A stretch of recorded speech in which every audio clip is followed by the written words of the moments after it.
ಆತ್ಮೀಯ ಬಂಧುಗಳೇ, ಇವತ್ತು ನಾವು ಮಂಗಳೂರಿನ ಬಹುಶಃ ದಕ್ಷಿಣ ಕನ್ನಡ ಜಿಲ್ಲೆಯಿಂದ ಒಂದು ವಿಶೇಷವಾದಂಥ ಸಂದೇಶವನ್ನು ಹೊತ್ತು ದೂರದ ಡೆಲ್ಲಿಗೆ, ರಾಷ್ಟ್ರದ ರಾಜಧಾನಿಗೆ ನಾವು ಹೋಗ್ತಾ ಇದ್ದೇವೆ, ದೆಹಲಿಗೆ.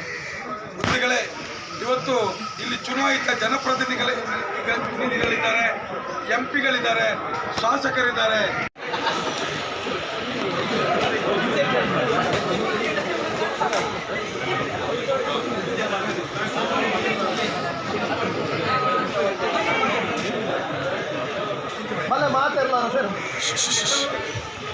ಇದೀಗಲೇ ಕರ್ನಾಟಕ ಎಲ್ಲರನ್ನು 1 ಮತ್ತು 2 ತಾರೀಕಿಗೆ ನಮ್ಮ ಜೊತೆಯಲ್ಲಿ ನಮ್ಮ ಕಾಂಟ್ಯಾಕ್ಟ್ ನಂಬರ್ ಅವರಿಗೆ ಕೊಟ್ಟು, ಅವರ ಕಾಂಟ್ಯಾಕ್ಟ್ ನಂಬರ್ ನನಗೆ ಕೊಟ್ಟು 1 ಮತ್ತು 2 ತಾರೀಕಿಗೆ ಸೌಜನ್ಯದ ಈ ಸತ್ಯದ ಹೋರಾಟವನ್ನು ಯಶಸ್ವಿ ಮಾಡಿಕೊಡ್ಬೇಕು ಅಂತ ಹೇಳಿ ಕರ್ನಾಟಕ ರಾಜ್ಯದ ಎಲ್ಲ ಜನರನ್ನು ನಾವು ವಿನಂತಿಯನ್ನು ಮಾಡ್ತೀವಿ.